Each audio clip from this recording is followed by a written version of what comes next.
But your points are well taken.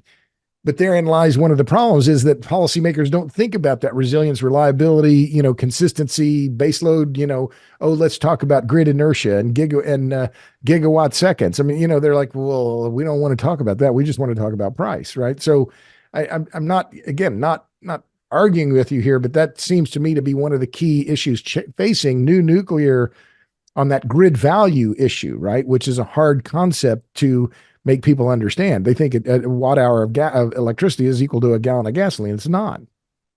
No, I agree, and I know you. I think I've heard you say before when you write an article, you always start with the title of the article, Yeah, the headline. Yeah, or the headline. And I've been I have a headline in mind for an article that I'm hoping to write when I get enough time. But my headline is the big lie about wind and solar being the cheapest, yeah, because it's only part of the story. It's intellectually dishonest to say that without talking about the rest of the story.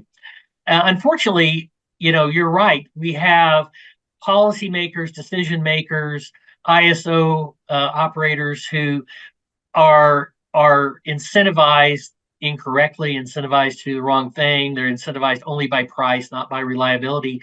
And I don't know how to change that, except that people like you and me and others need to keep pounding the turf and saying, here are the facts. And right. and electricity is more than just the price. It's the all-in cost of service, which includes transmission and storage and reliability and everything else. And so a lot of times you can't get change until you have educated these people.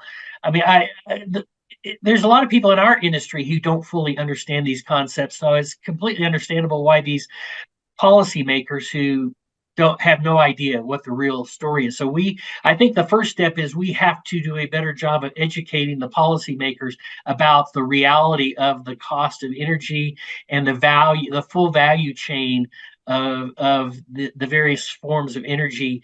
And then once we get them to understand that, then we can start to assert pressure on them to place more emphasis on a total value chain rather than just the marginal cost of an additional kilowatt.